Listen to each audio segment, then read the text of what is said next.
Hi, listeners. Welcome to Grief Out Loud. Remember the last time you tried to talk about grief and suddenly everybody left the room? Grief Out Loud is opening up this often avoided conversation because grief is hard enough without having to go through it alone. We bring you a mix of personal stories, tips for supporting children, teens, and yourself, and interviews with professionals in the grief world. Platitude and cliche-free, we promise. Grief Out Loud is hosted by me, Jana DeCristofaro, and produced by Dougie Center, the National Grief Center for Children and Families in Portland, Oregon.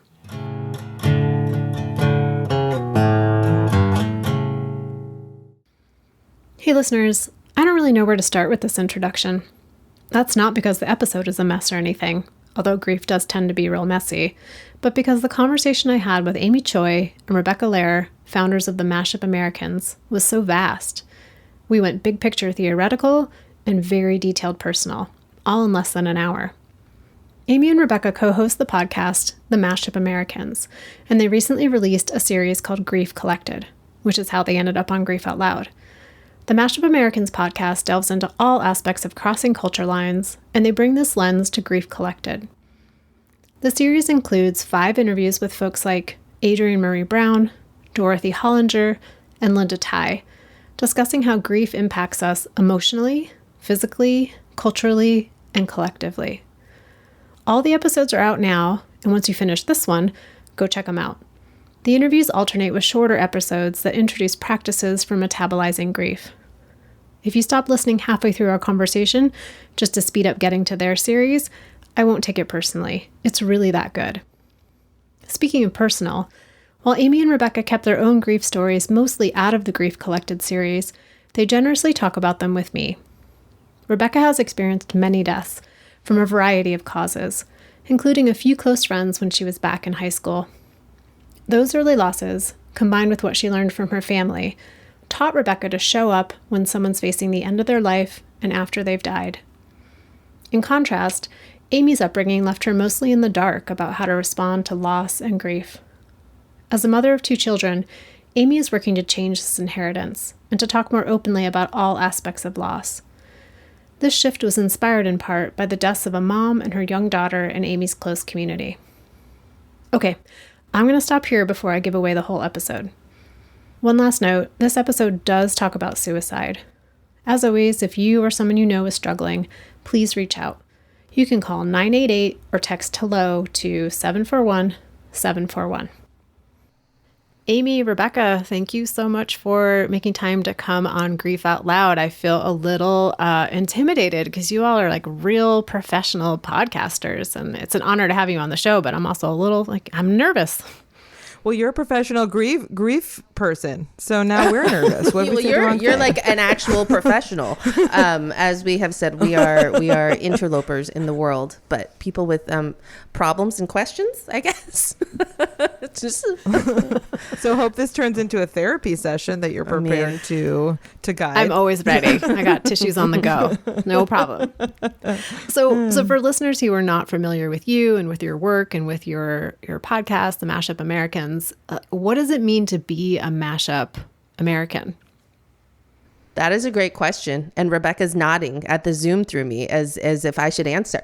A mashup American is somebody who is, there's kind of like a strict definition and then not rooted in a culture that's different than the one that their parents or grandparents came from.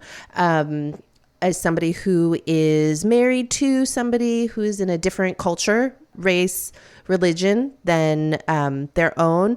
And, Rebecca, what's the third? Well, and then ultimately it's the world we live in as Americans in a pluralistic, multiracial society. So there's the third largest circle is just the culturally engaged. But mashup and mashiness is this idea of hyphen identity, specifically in the U.S. So that's who we are. I'm a first generation.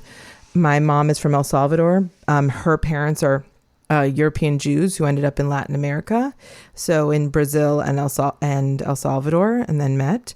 And then my mom moved to the States, and then she met my dad in the States. He's first generation.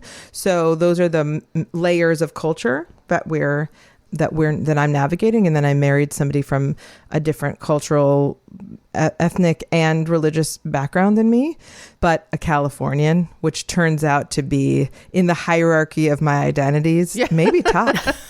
So, and those moving, and that's something we think a lot about in our work, which, we started this company in 2013. Everybody we are in community with is similar. And even though Amy and I have different first generation mashups, and our family and our partners, everything about us is a different mashup. Actually, the experience of being first generation and navigating the multiple cultures is there are so many parallels. Thank you for being so smart, Rebecca. That was a great anscer. You know what? I have been doing this for approximately 9.5 years. True. I think, the broadest kind of lens that we put to our work and like the project of the Mashup Americans as a whole is being rooted in tradition and also looking forward. We do think, being a Mashup American is exploring what it means to be American today and like what culture we are creating going forward. And that's also how we look at grief, which I'm excited to talk about today with you. And Amy, did you want to share at all about your kind of unique mashup Venn diagram? Oh, my mashup. So I'm first generation Korean American. I'm the first person in my family to be born in the States. And I grew up in the Midwest, which is also like for the Korean diaspora, there's a lot of us who came and whose parents came in the 70s, and most of them are in Los Angeles, but not me. So I grew up in the Midwest, and then my husband is a first generation Colombian Mexican American. And so our kids speak, I would say 2.5 languages, 2.2. They're Korean, not so much. My Korean also, as I like to say, I'm like a good 2 cocktail Korean speaker, as in I'm like great if I've had 2 cocktails. And I live in New York City, which after LA, I think is the mashiest city in the world. Well, I appreciate just that thinking around collection of identities and how there's these unique aspects of identity. And then there's the collective experience of being first generation or second generation in another culture and how there can be these universals around that. And I think about that a lot with grief, right? That grief is so unique for every single person. There are some universals in grief, but how that plays out for people depends so much on their identity constellation and where they were raised in their culture and all of those different pieces. So I'm really appreciating that overlap. And, we're talking today, you all have been doing this show for many years, but you decided like, hey, let's do a whole series of episodes and interviews about grief, which is not often where people think like, yay, I can't wait to do that. But you all are doing it. And, I've gotten to listen to the episodes that are out so far, and it's fantastic. What drew you to wanting to talk about grief, either from a personal place or a professional place or from a cultural standpoint? Yeah, that's a great question. I think one of the things that we have always done is we like to think about challenging questions, and we're as we say, we like to exercise our hope muscle and are fairly optimistic people. But our belief has always been that by talking about a challenging topic, we actually get to a better place, and as opposed to avoidance.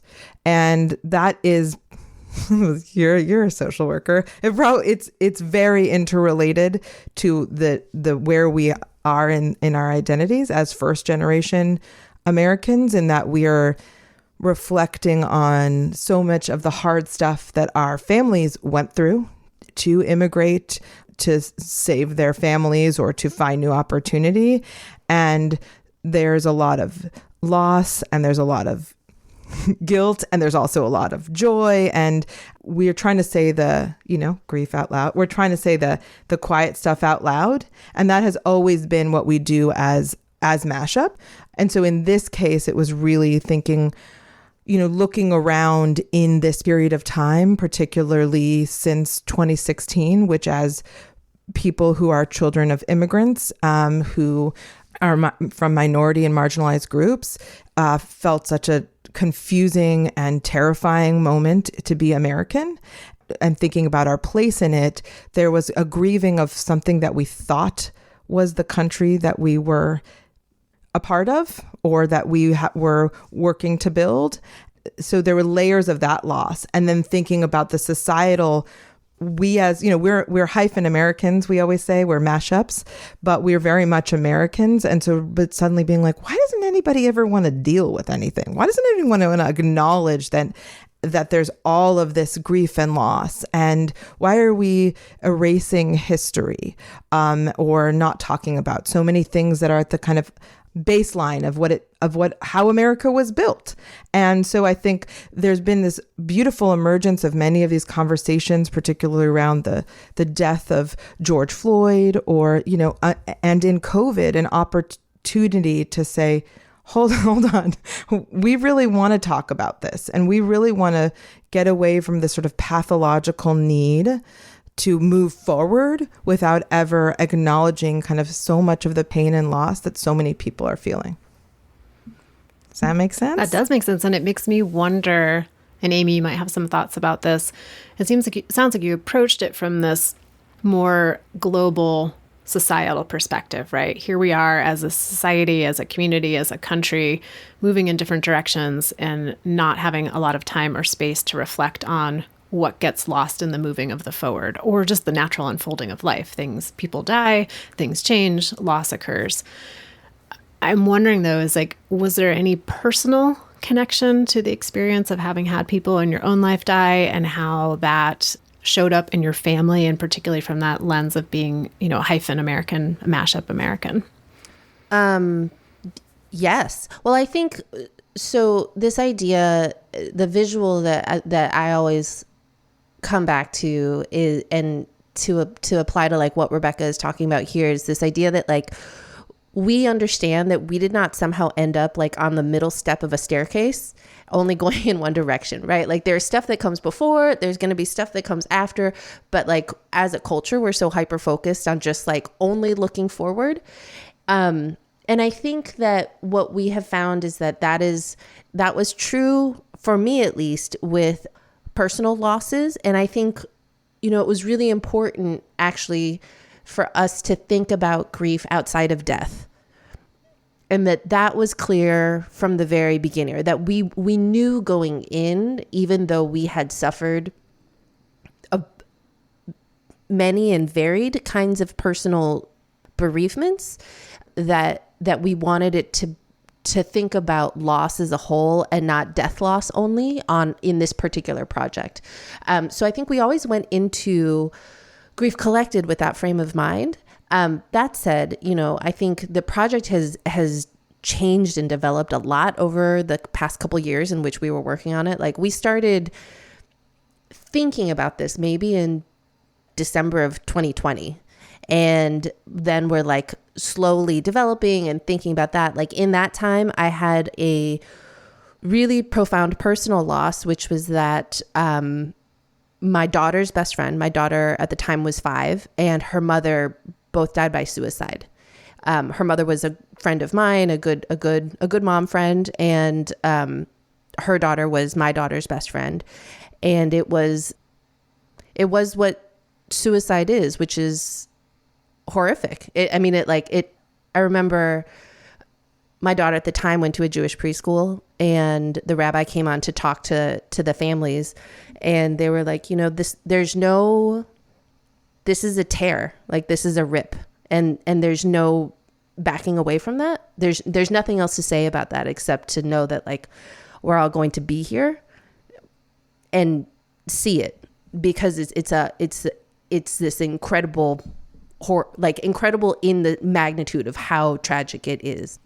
And I think for me, that was the first time, it was complicated because that was the first time I'd had a really close personal relationship with somebody who had died, and then also died, especially in such a tragic way, and also helping my kids navigate their grief and loss, which was a completely different beast for me as a parent, and helping my 5-year-old daughter understand that like in 2 days she was not going to see her best friend on their usual weekly play date. That happened, and I think what it opened up for me at that period in COVID was that realizing how much had been hidden away in like my family's death stories if that makes sense. Like, and Rebecca has almost a completely opposite experience, which she can share, and which was revelatory for us who like consider each other family, is that in my personal family's culture, we just didn't talk about that. If somebody died when I was a kid, and I now like really pouring through my memory, like I can remember when my dad had a friend who died, or when a relative in Korea died, and we would kind of hear stories. And then my sister and I later, as we became adults, would be able to piece together the story more and be like, oh, that person was just kind of disappeared from like the stories. And it was because they died of something that nobody wanted to talk about, or because whoever we were with, or whoever was feeding us, giving us the information because we were kids, was uncomfortable talking about it and just wanted to like put it aside and move forward. And a lot of that, as we learned in our show, is so much about survival and so much about the particular situation we were in as first generation Americans. Like our parents were just like, gotta put our heads down and like keep pushing forward. There wasn't time to kind of sit in their grief. And so I think over the past couple of years, and then kind of kicked off by my own personal grief experience, and then trying to somehow become more of an expert for my kids and like be a good parent to them as they were experiencing profound grief and loss for the first time as little kids, that I was like, there's so much to learn, and it turns out it is impacting every single thing in my life. And I think that was the thing also, is that confronting a lot of like my own very limited understanding of what grief was, it all hit me all at once, because I was feeling like physical symptoms, like the emotional, just all of it. And I talk about it in the show, is that like, I was like literally walking into walls, like door frames and stuff.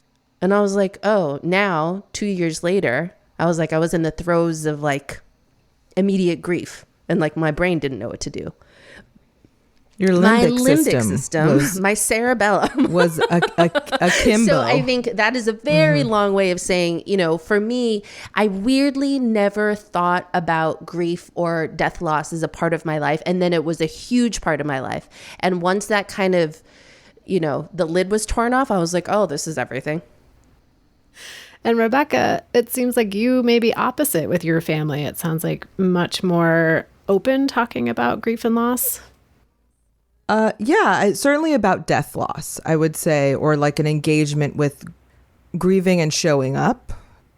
I was on the flip side, so I know there's a lot of young people who listen to this, but I was the young person, so who was experiencing it. Even from at maybe age 7, a beloved cousin died of a very rare cancer who was around my age, and that was sort of like Ben Fogel, and so that was, and we had a really wonderful relationship. So that was something that I understood young could happen.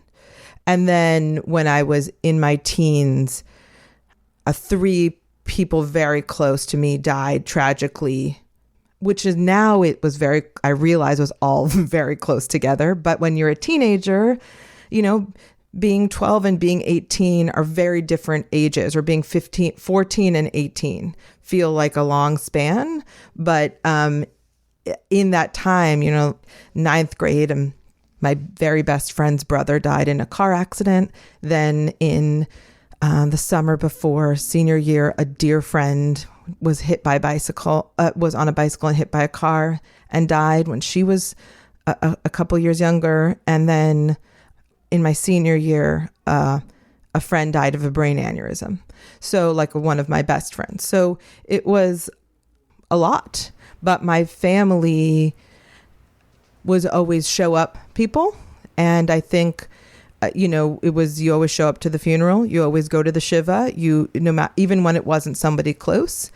And we just did that. And so then when it was close people, that was, my parents were like, of course we have to go and be there. Of course, it was, the priorities were very clear, which were like, you show up and you're there for people and you bring food or whatever. And I think there was a lot of Jewish tradition in that. I think for my mom's family, we're in a very small Jewish community in El Salvador. It was also in Jewish tradition, you need a minyan, which is 10 people, to do some of the morning rituals, or, to sit with a dead body overnight. You need somebody there saying prayers So when you only have a few hundred people in an entire community, you need everybody, even teens, have to show up and participate in it.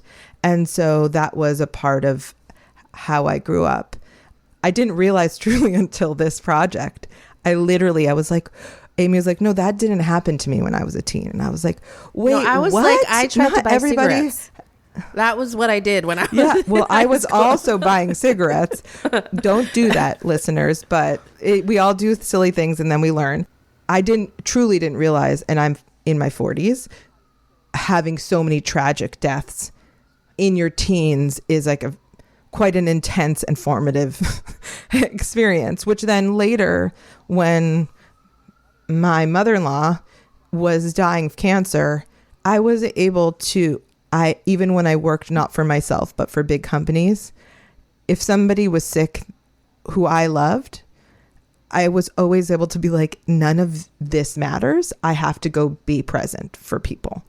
And that was something that I learned early, and also to not make people ask for my help or support. It's your show up superpower.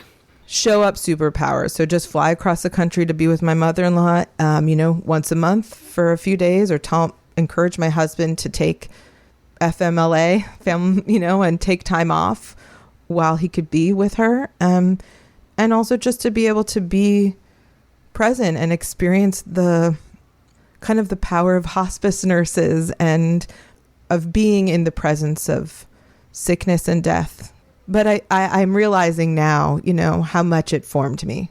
But my parents, it's not that we talked so much about how it felt to be grieving, but we never shied away from understanding death and knowing that people died and being there with it.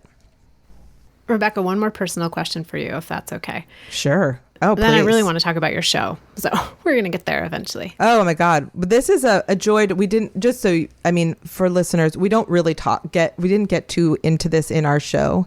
And we did a version of telling some of these stories, and a friend gave some feedback and was like, unless you're going to go into it really, then it feels like anecdotes rather than stories. And so it's a pleasure to be able to talk about it. I think one of the things I loved and love the people that I lost, and I think about them all the time in beautiful ways. And it hits me in complicated ways. Like I was driving the other day and was driving to San Francisco. So obviously I had to play the Grateful Dead. Okay. Just be with me on this journey, everybody.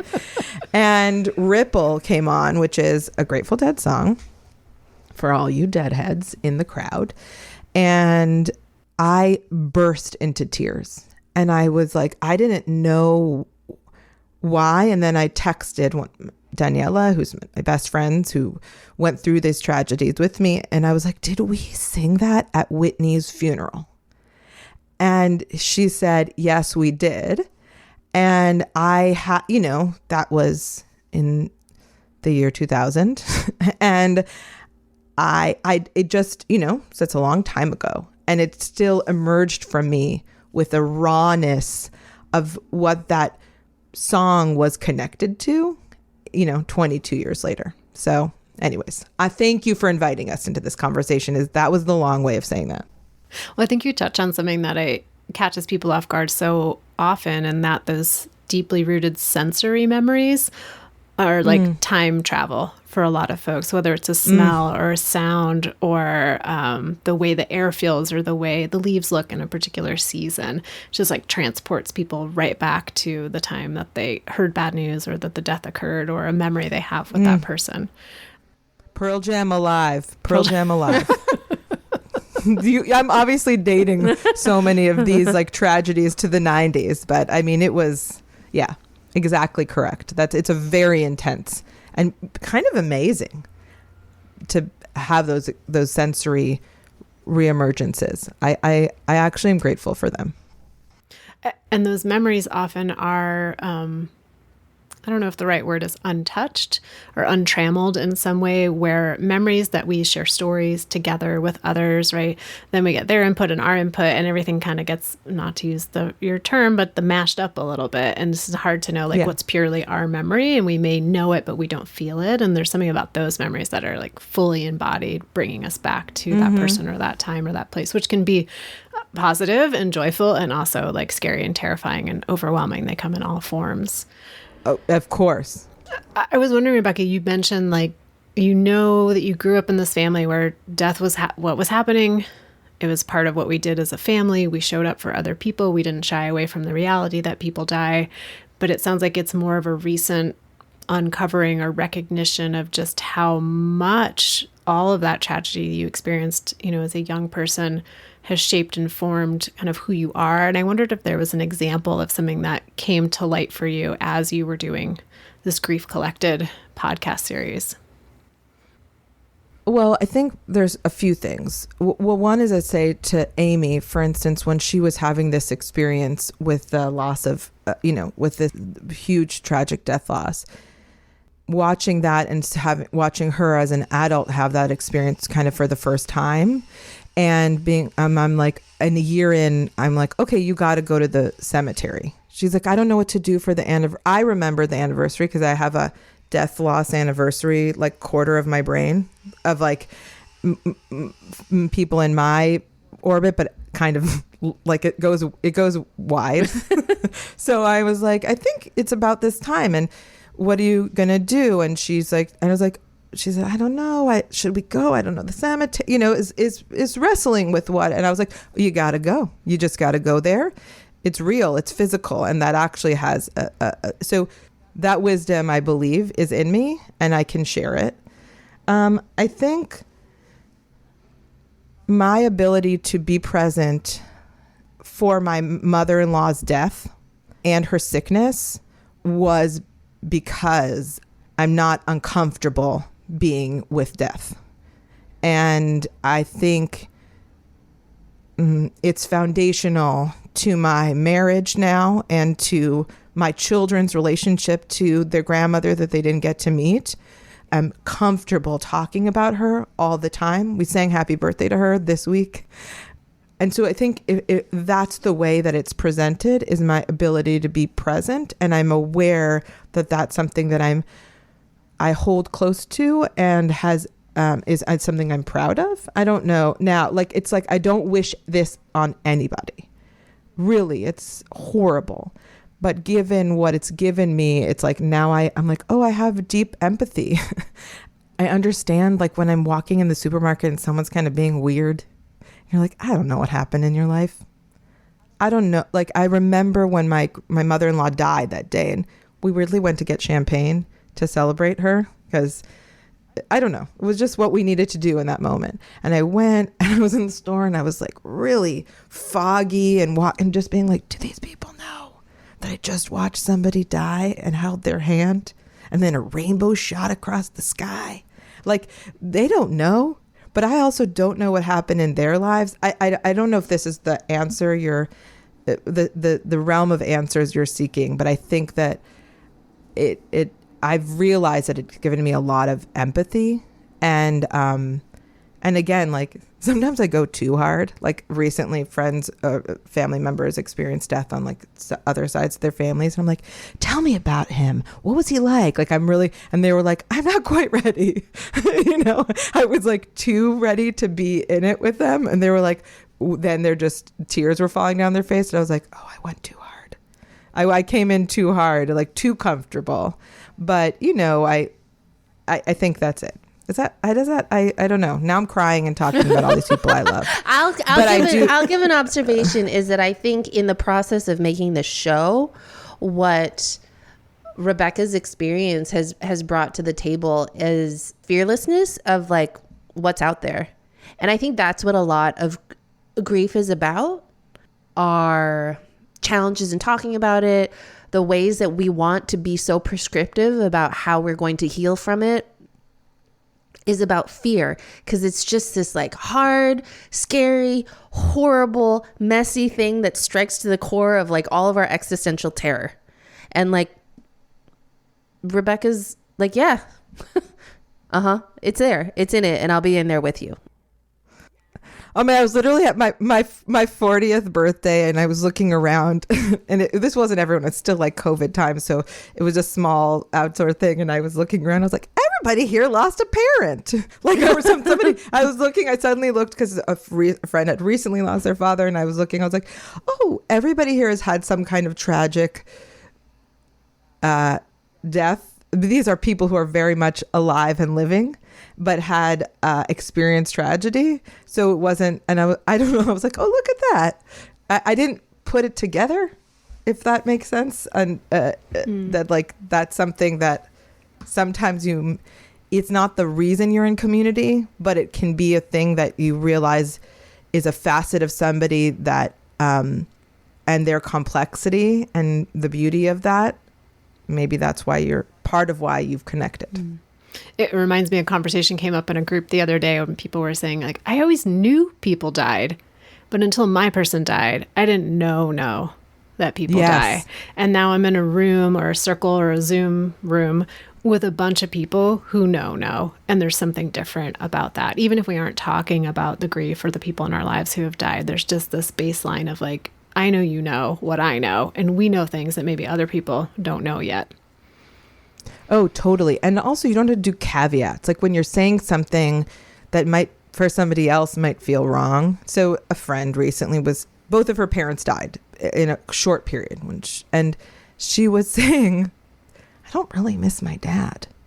And she was saying it to two people a friend who had another complex relationship to a parent who died. And it felt okay to have that, to say that, and to not be judged for that. Whereas it's not to say that she didn't mourn her father's death, but she doesn't, miss him the same way she misses her mother. That's just the truth of her life and her experience. And she didn't feel that she had to explain like why she's not a bad person. Maybe we laughed eventually about it because, sometimes it also feels like, I always describe it as feeling like someone cut the wires in your brain. Like sometimes. And I remember when I was young and like a cousin of my dad's died and they told us, Bernie died. And I started laughing. And I remember this, like, I think I was 8 or 9. It was such an intense feeling that the response just came out in laughter. But I always think literally like somebody cut the wires and they just like went the wrong way. It's like when my kids sometimes now are just crying so much and then I start laughing because I'm like, I don't know what to do. Amy, it's interesting listening to Rebecca talk about maybe feeling like coming into this idea of talking about grief with maybe more confidence or competence in it, or at least, I don't know if comfort's the right word. Familiarity maybe is the word I'm looking for. Mm-hmm. And for you, Amy, I remember really distinctly the first episode of Grief Collected. You're talking to Dr. George Bonanno from Columbia University. And one of the things is you're like, we just want to know, like, are we going to be okay? And it felt like there was this like, this grief thing is terrifying. And I just want to know at the outset, before I start having all these conversations, like, we're okay, right? Like, we're going to be okay. And does that feel resonant for you of how you felt about delving into this topic of grief?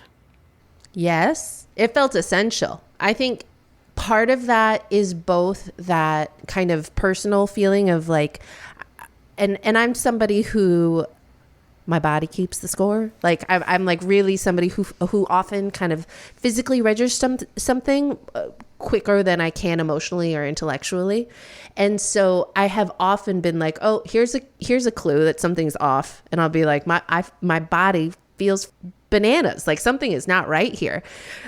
I think this ongoing sense of like, not just are we going to be okay with these deeply personal losses that we've been navigating, but also are we all going to be okay because millions of people have died in the past 2.5 years. And our show, your show, these are not pandemic focused projects, right? This is not like a COVID grief show.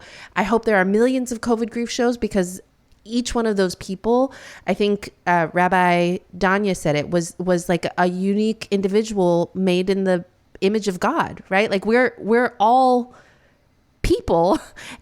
If even just in the US, more than 1 million Americans have died in the past like 2 years. That means like the grief calculus is that like 9 million people are feeling this horrible thing and this hard thing that we're all feeling. And I was just like, it's so many people. It's like all so many people. So that question again of being like, are we going to be okay? Feels like as long as we know that there is something in this transformation of what grief that we're going through with our grief, that it will lead us to a place of, I'm not going to say like hope. I'm not going to say, just that whatever that process is, that there will be less suffering at the end of it, feels like super essential. On the outer edges of like an acute death loss, I'm not in like the throes of grief right now, but thinking about this like global grief, that's what's really can feel really scary to me.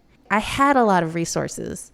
Like I talked to a lot of people. The reason I was able to reach out to a dozen experts and spend time reading books and doing all of this in my process was because like I had a huge network of people. I had Rebecca. I had so many friends. I have money to get books. I have time and resources to think about it. I had like my kids were healthy. Like there were so many factors that made it possible for me to navigate through the throes of really difficult grief. And like, I think Rebecca and I are always conscious that not everybody has those. And like a lot of people go into something. It was new for me in that moment, but I had a deep well of like resources to tap into that I was not shy about tapping into. A lot of people don't have that. And if we've got like 10 million people that are really, really suffering this feeling right now, how are we going to make sure that we're all okay? And how are we going to like, how do we know? And this is where we get into the collective part of Grief Collected, is that like, what are the ways in which we can take care of each other, start like pulling together practices that like we can kind of support and help each other through this, especially knowing that everybody's grief is so individual, that like what works for me or what helps me may not help you. Like what are those things? And so I think going into our project, leading with the question of, are we going to be okay? And most people believing yes was like super critical for us. Do you think we're going to be okay? Me personally, I Yes. think you're already okay. And I think, and I think that's the thing about grief. And so as you're talking, I'm thinking about these terms, grief literacy, right? So a lot of the work Dougie Center does is around training and teaching about grief and teaching other professionals how to know a little bit more about grief. So I think about that from like a grief literacy. And then I think about, I just keep going back to competence and confidence in that. And you said this at the beginning, Rebecca. You said we wanted to talk about the things that people don't talk about in the hopes of making something better. And the better is not the fact that it makes the grief better. It doesn't make us miss our people any less. It doesn't make our relationships with them any less complicated. What gets better is our capacity to know that this really sucky thing is terrible and horrible and painful, and we're going to be okay. And there are other people out there also going through terrible, horrible things. And we can do some of that together. And we can help share the pain of it. And it doesn't diminish our pain, but somehow it makes it easier to walk around carrying this pain, knowing other people are carrying it and we get to carry it with them. So that's my very unarticulated answer to your question, Amy. I think that's the exact thing that we called it Grief Collected, and like both because we're talking about collective grief, like the grief of a whole society or of a world. Like, what does it mean to be a community in grief?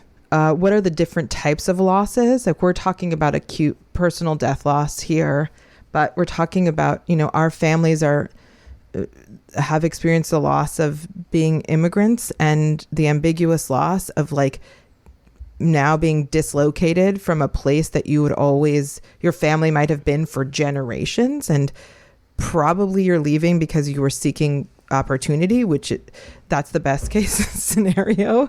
But that means that there wasn't opportunity where you were, and there's still a lot of loss there that for us, that's part of like layered into who we are and that we're trying to unpack. And I think it's the collectiveness of this, that we're all have versions of these feelings. It's like, oh, well, then I'm like you're saying, I'm not alone. And maybe if I articulate it or I'm able to say something or acknowledge that I'm not, that I'm having this feeling or this experience, or then maybe whether it's my other family member or somebody else in my community or just other people in the world, maybe we can do something. I don't want to make it productive, but like better in this. Like, this is what you're doing here. It's like once you're actually helping provide resources to other people, it's already better. And that's not everyone's job to provide resources, but knowing that they're there, it's already less shameful or less hidden or less painful. We believe this applies to like how we learn American history, how we think about how people in our history have been treated, by sweeping all of that under the rug. This isn't a matchup thing, as I'm always use the wrong. No, you got that one right. You swept it under the right place. Yep. Okay, good. So sweeping things under the rug doesn't make them not be there. It just means that you're like walking on a bumpy rug. And I think that's part of what we think about, like, you know, what it means for slavery to be at the core of this country, and like how many layers of loss and grief that we all have. And so if we don't, like, the avoidance of acknowledging it feels like honestly a missed opportunity for like learning and being better.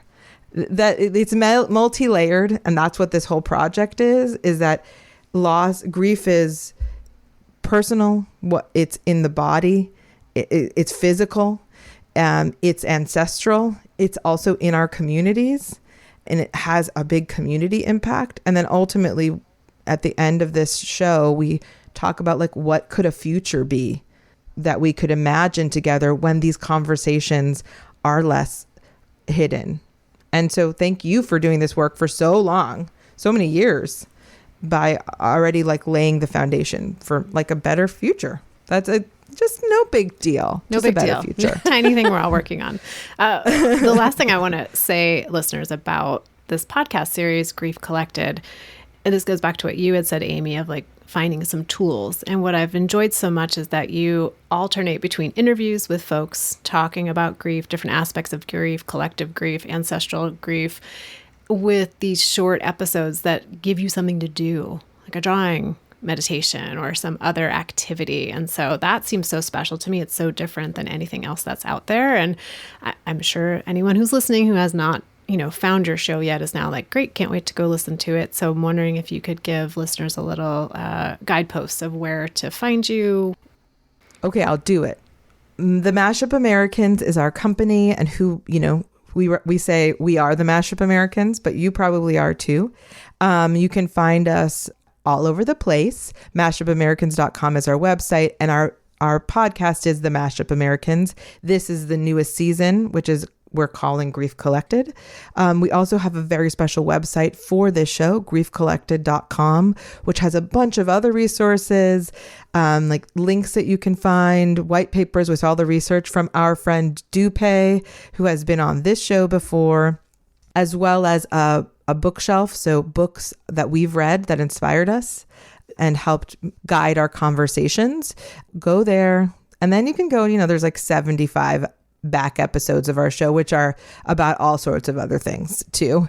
But this is really, this season is out now. And as you said, it alternates. There's an interview with a theme. And then that later that week, we put out a kind of what we're calling meditation.